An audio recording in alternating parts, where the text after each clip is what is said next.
Hai guys, kembali tadi tu guys. Sebab saudara saya nak masuk.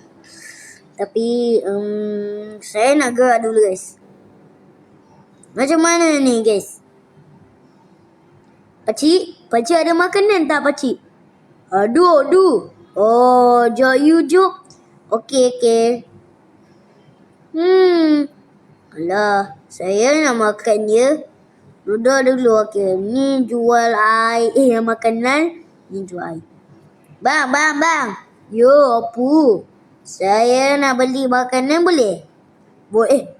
Ni bukan tempat makanan. Makanan situ. Oh, ada nampak mi lah. Okay lah, sorry. Nak air Milo? Air Milo dah habis. Air strawberry dengan blueberry je. Oh, blueberry je lah. Okay. Okay, duduk. Hey guys. Saya tengah jual. 5 minit kemudian.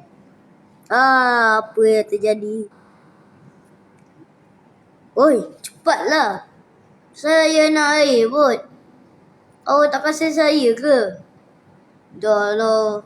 Bang, kedai tutup dia bang. Lah, okey lah. Bang. Apa jadi dengan abang ni? Abang apa buat ni bang? I love you, I love me. Tak ada kepala, tak ada tangan. Kaki ada, tapi kepala tak ada. Weh, ni banyak awan ni weh. Baik kita pada sekarang. Tak ada siapa dah. Tu siapa weh? Sekejap saya masuk. Guys, cepat guys. Saya dah pasang video dah. Jom. Kita gerak dulu. Apa yang terjadi motor? Jom guys. Apa jadi ni guys?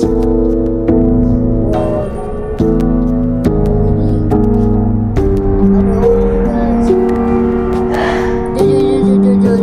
Motor saya siapa weh? Ni apa? Orang siapa weh? Beli apa ni? Abrak ke apa ni? Bang. Bang. Ni saya bang. Saya dah kena dengan habis profil ke? Tengoklah.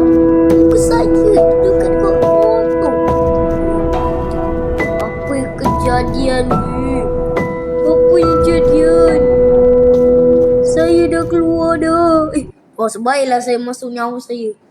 Tak dah mati dah. Guys. Lama tu lupanya. Bising betul. Jangan suka motor-motor tau. Bising sangat.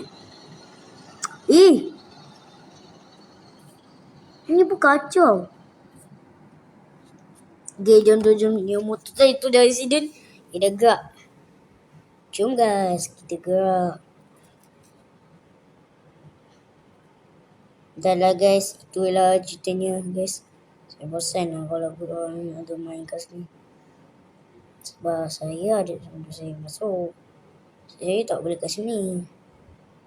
So guys, kali ni guys, kita akan jumpa nanti cerita yang korang nak tahu cerita macam mana guys.